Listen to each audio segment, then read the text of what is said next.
So, I just watched the pilot episode of Frat Life, and listen, this show is not just a comedy. There's something darker hidden beneath the laughs. Omega Phi Prime isn't just a frat, it's a system built to break people down. Let me show you the clues you missed.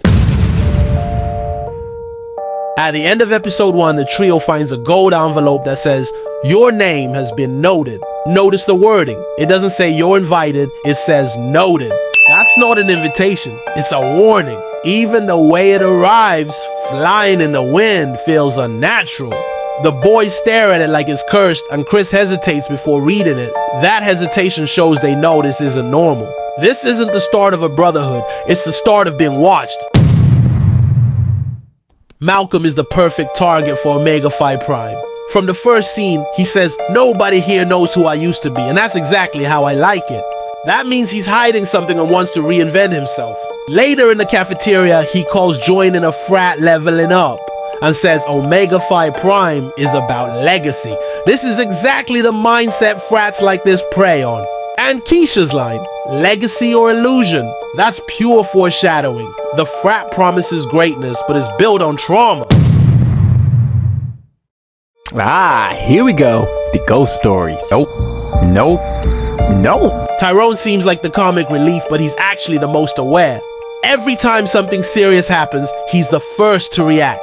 When the orientation leader mentions Omega Phi Prime, Tyrone jokes about ghost stories, but that's him masking fear.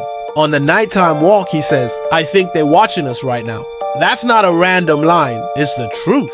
And when the envelope appears, he immediately says, "Nope. Tyrone knows this is a trap, but his friends pull him into it anyway. The biggest clue comes during the orientation speech. The leader says, "People whisper about it. People disappear and come back. Different." Right after that, we see flashes, not of power-ups, but of students being abused. One student is getting hit. Another is emotionally broken, crying alone. This isn't supernatural. It's hazing, and it's extreme. The glowing frat house isn't a symbol of greatness. It's a mask that hides the reality inside, a cycle of abuse and control. Finally, the knock.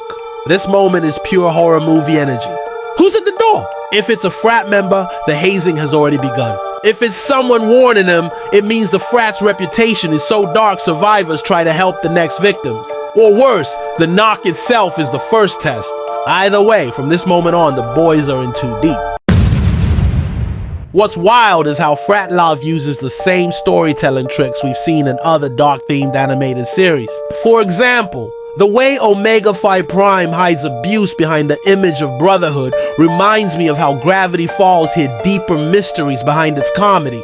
In both shows, there's a secret society, one that's smiling on the surface but terrifying underneath. Another comparison is the Boondocks.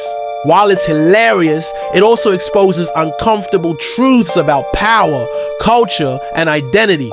Frat Life does the same thing. It uses humor to mask a darker reality about what people go through to fit in. These parallels make the theory even stronger. Frat Life isn't just a funny college show. It's following the tradition of cartoons that sneak real horror and social commentary under the surface. Episode 1 might play like a comedy, but underneath is a story about power, control, and how far people will go to belong. Malcolm's ambition, Tyrone's fear, Chris's curiosity, they're walking straight into something they may not survive. So what do you think? Will Omega Phi Prime make them or break them? Drop your theories in the comments and hit that subscribe button because things are only getting darker from here.